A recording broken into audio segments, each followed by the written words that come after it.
दिमा या खून रेजी करे। हालांकि इंसान तो पैदा ही नहीं हुआ था, ये कैसे कह रहे हैं? इंसान तो पैदा ही नहीं हुआ ना, अब तो सिर्फ अभी तो नक्शा भी नहीं है और फरिश्ते क्या कर रहे हैं? इतराज़ के ये तो फसाद फैलाएगा, ये तो खून रेजी करेगा, ये कैसे कह रहे हैं? तो मुफस्सिरीन ने फरमाया कि जब अल्लाह ताला ने ये कहा कि मैं ज़मीन के अंदर खलीफा बनाने वाला हूँ, तो उन्होंने वजाहत की कि खलीफा होगा कैसा, खलीफा होगा कैसा। तो अल्लाह ताला ने इंसान की फितरत, इंसान की खसलतें, ये सारी चीज़ें उनके सामने बयान की, तो उससे अंदाज़ा लगा दिया कि ये तो फिर फसाद फैलाएंगे, ये तो फिर खून रेजी करेंगे। एक कौल ये है कि अल्लाह ने इंसान की सिफ़ात को वज़ाहत बयान की, तो उससे। दूसरा कि इंसान की तख्लीक से पहले एक कौल है कि जिन्नों की तख्लीक हो गई थी। दुनिया के अंदर क्या थे?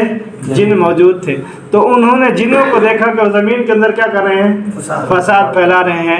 फिर फरिश्तों के ज़िम्मे हुआ, बाज़ों को पकड़ कर उसमें डाला गया, जिंदानों में डाला गया, बाज़ों में समंदर में डाला गया। जो ईमान लाया, जो ठीक हो गए, उन्होंने ऐसे किए। तो उन्होंने अंदाज़ा लगा कि एक मखलूक हमसे पहले पैदा की थी, जो उन्होंने क्या किया? फसाद फैलाया, तो दूसरी पैदा करें तो ये भी क्या करेगी? फसाद। वो क़ियास किया, अंदाज़ा लगाया कि जैसे वो फसाद फैला रहे हैं तो ये भी क्या करेंगे? फसाद फैलाएंगे। तो अल्लाह ताला को अगर मकसद तस्बीह है, हम्द सना है, इबादत है, वो तो हम कर रहे हैं। वो तो क्या कर रहे हैं? हम कर रहे हैं। तो इन्होंने इसलिए कहा कि ऐसे लोग को, ऐसे बंदे को, ऐसे इंसान को पैदा करने वाले हैं जो क्या करेंगे? फसाद फैलाएंगे। तो फिर आगे है कि एक हदीस में भी आता है कि फरिश्ते अपने अंदर, जैसे फरिश्ते हैं, जैसे हम बैठते हैं, फरिश्ते भी क्या हैं? मखलूक हैं, बैठते हैं। तो आपस में तज़किरा करते थे, लन यख़्लुक़ुल्लाहु ख़ल्क़न, कि अल्लाह ताला कोई मखलूक ऐसी नहीं पैदा करेंगे अकरम अलैहि मिन्ना, जो हमसे ज़्यादा फजीलत वाली हो, जो हमसे ज़्यादा फजीलत वाली हो, वला आलम, और हमसे ज़्यादा क्या हो? इल्म वाली हो। तो जब इंसान पैदा हुआ, फिर अल्लाह ताला ने इंसान की फितरत में उलूम का हुसूल भी रखा। जैसे आगे आ रहा है कि फरिश्तों को, आदम अलैहिस्सलाम को भी नाम सिखलाए, फिर उन्हीं फरिश्तों को भी क्या किए? नाम सिखलाए। अब उनके अंदर वो सलाहियत, वो फितरत नहीं थी कि उसको क्या कर सकते? ज़ब्त कर सकते, याद कर सकते। लेकिन आदम अलैहिस्सलाम को जैसे सिखलाया गया था, वैसे उन्होंने क्या किया? सुना दिया। तो फिर इनके ऊपर तारीफ़ थी कि अब देखें कि तुम तस्बीह या इबादत के लिए तो काफ़ी हो, लेकिन क्या है? इनको वसूल के लिए इनकी ज़हानत या वो चीज़ काफ़ी नहीं है। तो हम ये नहीं कह सकते कि फ़रिश्तों का इल्म जो है इंसानों के इल्म से क्या है? बड़ा हुआ है, बल्कि इंसान का इल्म फरिश्ते से क्या है? तो यही थी ना कि इंसान को जो फरिश्तों के ऊपर फजीलत हासिल हुई है, वो इबादत की वजह से नहीं हुई। इंसान, फरिश्ते तो इंसान से कहीं ज़्यादा के पलक झपकने के बराबर ही नाफरमानी नहीं करते। कि ऐसे हैं जो रुकू में है, रुकू कर रहे हैं, जो सजदा है, सजदा। ऐसे मशहूर है ना, रिवायत में कहते हैं कि जो जिस हाल में जैसे पैदा किया गया, वो अल्लाह की नाफरमानी नहीं कर रहा, फिर भी फजीलत वाला नहीं है। तो इंसान को क्या कर दी? फजीलत दे दी। तो किस वजह से मिली? इंसान को इल्म की वजह से। कि अल्लाह ताला की जो सिफत है वो रुबूबियत है। अल्लाह ताला अलीम है। क्या है? अलीम है। तो अल्लाह ने अपने इल्म वाली सिफत अपने नायब के अंदर भी रख दी, अपने नायब के अंदर भी रख दी। अल्लाह ने उसको भी क्या किया है? इल्म दिया है। तो इल्म की वजह से मकाम मिला। किसकी वजह से मिला? इल्म की वजह से। तो अल्लाह ताला ने यहाँ पर फरमा दिया कि मैं ज़मीन के अंदर क्या हूँ? खलीफा बनाने वाला हूँ। फिर फरिश्तों ने कहा कि ऐसी मखलूक को जो ज़मीन में फसाद। तो दो कौल बता दिए, एक तो ये कि इनको अल्लाह ने खुद वज़ाहत की, या जिन्नात पर क़यास करें, या एक अपना अंदाज़ा लगाया। बाद रिवायत में है कि लोहे महफूज में लिखा हुआ था। क्या हुआ था? लोहे महफूज में पूरी इंसान की सिफ़ात लिखी हुई थी, वहीं से कहीं से पढ़ लिया होगा कि ये ऐसे होंगे, उनकी सिफ़ात ऐसी होंगी, तो उससे पढ़ लिया था, अंदाज़ा लगाया। तो अल्लाह ताला ऐसी मखलूक पैदा करेंगे, ज़मीन में क्या करेगी? फसाद फैलाएगी या खून रेज़ेगी। अव्वल खून ही हुआ था, जैसे पैदा हुए तो क्या हुआ? खून हो गया ना। इसीलिए उन्होंने कहा खून रेज़ी करेंगे कि भाई ने भाई को क्या कर दिया? कत्ल। वो छठे बारे में हम जाकर पढ़ेंगे इसको इंशाल्लाह। तो फरिश्ता ने इसे देखा कि अगर आपको इबादत चाहिए तो हम क्या कर रहे हैं? इबादत कर रहे हैं। लेकिन अल्लाह ताला ने फरमाया कि इन्नी आलमु मा ला तालमून, कि मैं इजमाली तौर पर उनको जवाब दिया कि मैं जो है वो चीज़ें जानता हूँ, वो इल्म जानता हूँ जो तू नहीं जानते। یعنی خلافت الہیہ کی جو حقیقت ہے، اللہ تعالیٰ نے جو زمین کے اندر خلیفہ بنانا ہے اس کی حقیقت کو میں جانتا ہوں، اور اس کے کیا کیا چیزیں لازم ہیں اس کو میں جانتا ہوں، تم نہیں جانتے۔ وعلم آدم الاسماء، اب اسماء کیا تھے؟ اسماء سے مراد فرمایا کہ دنیا کے اندر جتنی چیزیں ہیں، دنیا کے اندر جتنی چیزیں ہیں ہر ایک چیز کا نام بتایا گیا، ہر ایک چیز کا نام بتایا گیا، اس کی خصوصیات کو ذکر کیا گیا۔ مثلا آگ ہے، اب آگ ہم نام رکھ رہے ہیں نا، ایک جلتی ہے آگ، اٹھتا ہے شعلہ، تو ایک چیز ہے آگ، اس کو عربی میں نار کہیں گے، ہر زبان میں اس کا ایک کیا ہے ترجمہ ہے، تو اس کا نام عربی میں کیا ہے؟ آگ ہے، وہ نار ہے، اور اردو میں آگ ہے۔ اب ایک اس کا نام بتائے، ایک اس کی کیا ہے خصوصیات بتائے گی کہ یہ چیزوں کو کیا کرے گی؟ جلائے گی، اور اس سے کیا ہے انسان بہت سارے نفع بھی ہوگا، انسان کے لیے نفع بخش بھی ہے، نقصان دہ بھی ہے۔ پانی ہے تو انسان کے لیے یہ پانی ہے، بہنے والی چیز ہے، اس کا نام پانی ہے، انسان کے لیے نفع بھی ہے اور اس میں کیا ہے نقصان بھی ہے۔ تو اسماء سے مراد دنیا کے اندر جتنی چیزیں ہیں، دنیا کے اندر جتنی چیزیں ہیں ہر ایک چیز کا نام بھی بتایا گیا اور اس چیز کی خصوصیات بھی بتائی گئی۔ خصوصیات سمجھیں، جو اس کی خاصیت ہے، جو اس کے نفع نقصان ہے، اس کو بھی بتایا گیا۔ تو حضرت آدم علیہ السلام نے تو ان کو کیا کر دیا؟ بتلا دیا، لیکن فرشتے اس کا جواب نہ دے سکے۔ تو اس پر پھر اللہ تعالیٰ نے فرمایا کہ اگر تم یہ دعویٰ کر رہے ہو کہ ہم خلافت کے لیے وہ تھے، کافی تھے، یہ تسبیح عبادت کے لیے کافی تھے، تو پھر تم اس کو بتاؤ۔ یعنی اللہ تعالیٰ نے تو وہی نام، ایک روایت میں ہے کہ تعلیماً، یعنی دونوں جیسے فرشتے موجود تھے، آدم علیہ السلام بھی موجود تھے، پھر اللہ نے سکھلائے تو انہوں نے ضبط کر لیے۔ جیسے اب ہم پڑھ رہے ہیں، بعضوں کو یاد ہو جاتی ہے، بعضوں کو نہیں یاد ہوتی، تو آدم علیہ السلام کو یاد ہو گئے، فرشتوں کو یاد نہ ہوئے، کہ انسان کی فطرت میں تھا، ان کی فطرت میں موجود ہی نہیں تھا کہ اس کو کیسے ضبط کرتے، اسی لیے وہ خبر ہی نہ دے سکے، بتا ہی نہ سکے۔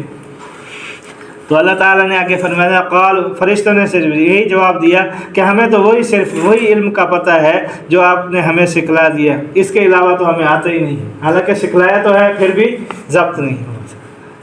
تو پھر آگے اللہ تعالیٰ نے انسان کی جو ہے شرف کو بیان کیا کہ قال یا آدم انبئہم، اے آدم ان کو خبر دو ان اسماء کی، یعنی اب یہاں پر شرف کیا ہے، شرف کا سبب کیا ہے، انسان کی فضیلت کا جو سبب ہے وہ کیا ہوا؟ علم۔ بِأَسْمَائِهِمْ سے اشارہ ہو گیا نا کہ انسان کو جو فضیلت ملی ہے ان پر اس کے علم کی وجہ سے ملی ہے، کہ علم ایک بڑی دولت ہے کہ ہم ابھی جو جیسے سیکھ رہے ہیں تو یہ کوئی معمولی چیز نہیں ہے۔ ایک تو یہ قرآن کا علم ہے، وہ الگ بات ہے، ثواب الگ ہے، لیکن علم کوئی معمولی نہیں۔ علم کی وجہ سے دیکھیں مرتبہ کہ اتنا مرتبہ کہ اللہ تعالیٰ نے سارے اس وقت جو مخلوق تھی، فرشتے تھے، جنات تھے، اب آگے آئے گا تو سب سے کیا کیا؟ سجدہ کروایا۔ تو فرشتوں کو حکم ہوا کہ آدم علیہ السلام کو کہ ان کو نام بتلاؤ، تو جب انہوں نے نام بتا دیے پھر اللہ تعالیٰ نے استفہام اقرار کے طور کہ آپ لوگ کہہ رہے تھے نا کہ یہ خلیفہ بننا اس کے اندر صلاحیت نہیں، تو میں نے کہا نہیں تھا کہ میں جانتا ہوں، کہ میں جانتا ہوں زمین و آسمان کے غائب، کہ اس کے اندر آگے کیا ہے کہ یہ میرے احکامات کو زمین کے اندر پہنچائیں گے، آگے اس کو کیا کرے گا؟ نافذ کرے گا انسان۔ وَإِذْ قُلْنَا لِلْمَلَائِكَةِ اسْجُدُوا لِآدَمَ، پھر دوسرا یہ ہے انسان کے شرف کہ جب ہم نے فرشتوں کے لیے کہا کہ سجدہ کرو، تو اس وقت جو تھے یہاں پر فرشتوں کو ذکر کیا گیا ہے، حالانکہ روایات میں آتا ہے کہ اس وقت فرشتے بھی تھے، جنات بھی تھے، فرشتے بھی تھے اور جنات بھی تھے، لیکن فرشتوں کو خاص طور پر ذکر کیا کہ جنات سے افضل مخلوق کیا ہے؟ فرشتے ہیں۔ جب افضل نے، بڑے آدمی نے سجدہ کیا تو چھوٹا آدمی خود بخود اس کے ذمن میں آ جائے گا، یعنی جب مالک نے سجدہ کیا تو ملازم خود بخود کیا ہوگا؟ آ جائے گا۔ جب افضل مخلوق کا ذکر آ گیا تو اس کے تحت دوسری، کیونکہ اشارہ آ رہا ہے کہ جو ابلیس ہے یہ فرشتہ تو نہیں ہے، تو صرف ابلیس کو حکم نہیں ہوا تھا بلکہ جتنے جن تھے ان سب کو حکم ہوا تھا، فرشتوں کو بھی حکم ہوا اور فرشتوں کے ساتھ جنات کو بھی حکم ہوا۔ جنات میں سے ابلیس نے انکار کیا، فرشتے سب نے سجدہ کی، اسی لیے ایک اس آیت میں تو نہیں ہے، دوسری آیت میں 14ویں پارے میں ہے فَسَجَدَ الْمَلَائِكَةُ كُلُّهُمْ أَجْمَعُونَ، फसजदल मलाइकतु, हाँ अब कुल्लुहुम किसके लिए, कि सारे के सारे, हम कुल भी ताकीद के लिए आ गया, और अजमऊन जमा का सीगा है कि सारे के सारे, अब यहाँ ताकीद के लिए। तो फसजदल मलाइकतु कुल्लुहुम अजमऊन, हर एक फरिश्ते ने, अब यहाँ पर दूसरी आयत से वजाहत हो गई कि हर फरिश्ते ने सजदा किया। तो जिन्नात ने भी क्या किया, सजदा किया, सिवाय किसके, इब्लीस के। ये इब्लीस ने क्या किया, इनकार कर दिया और तकब्बर किया। तो इससे मालूम हुआ कि फरिश्तों ने भी किया, जिन्नात ने भी सजदा किया। तो सजदा, अब यहाँ पर इतराज़ ये होता है या जहन में ये बात आएगी, सजदा तो अल्लाह के सिवा किसी को करना जायज़ नहीं, तो आदम अलैहिस्सलाम को कैसे अल्लाह हुक्म दे रहे हैं, तज़ीमन।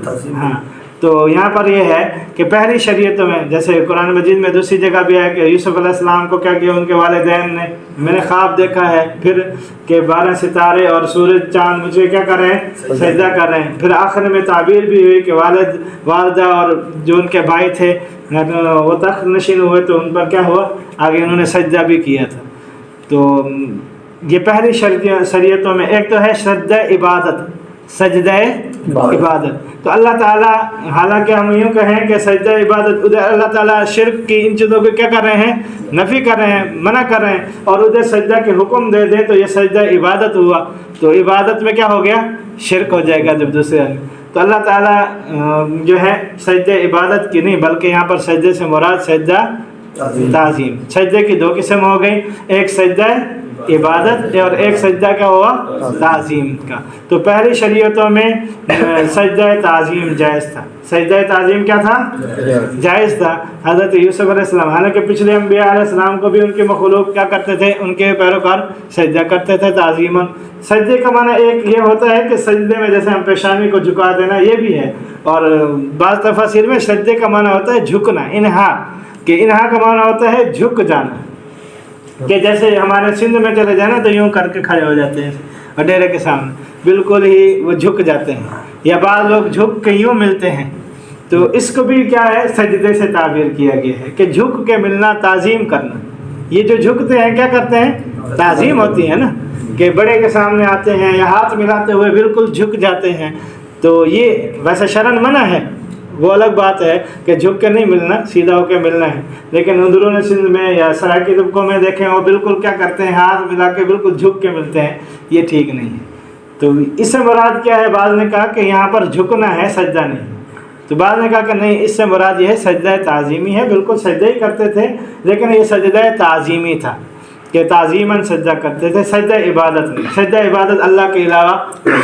तो इससे मालूम हुआ कि सजदा तालीमी पहली शरीयतों में तो था, लेकिन कुरान में तो कहीं इससे मना नहीं किया गया, कुरान में कहीं भी मना नहीं किया गया, तो ना करो। फिर सजदा ताज़ीमी तो करना चाहिए। तो हम कहेंगे कुरान में तो नहीं मना किया गया, लेकिन हदीस में क्या किया है, मना किया कि आप अलैहिस्सलाम ने फरमाया अगर सजदा करना किसी आदमी को, एक इंसान का दूसरे इंसान को करना जायज़ होता, तो अव्वल मैं हुक्म देता कि बीवी अपने शौहर को क्या करती, सजदा करती। तो मालूम हुआ सजदा करना जायज़ नहीं। कि आपने वाज़ेह अल्फाज में कहा कि अगर सजदा करना एक इंसान का दूसरे इंसान को जायज़ होता, तो मैं बीवी को हुक्म देता कि अपने शौहर को क्या करती, सजदा करती। तो आपने मना कर दिया। यहाँ पर पहले तो ये कि सजदा ताज़ीमी मनसूख हो गया, और दूसरा ये है कि आप अलैहिस्सलाम की जो नबूवत है, आप अलैहिस्सलाम ख़ातमुन नबिय्यीन है। क्या है, ख़ातमुन नबिय्यीन है। पिछली शरीयतों में कुछ चीज़ें जायज़ थी, फिर उससे बाद वाली शरीयत ने आकर उनमें जो बिगाड़ आया उसकी क्या की, एक नबी आए उसमें के बाद कुछ बिगाड़ आया तो दूसरे नबी ने क्या कर दी, इस्लाह कर दी। फिर उसके बाद कुछ बिगाड़ आया तो दूसरे नबी ने क्या कर दी, इस्लाह कर दी। तो आप अलैहिस्सलाम के बाद कोई नबी नहीं आएगा, आपके बाद कोई नबी नहीं आएगा।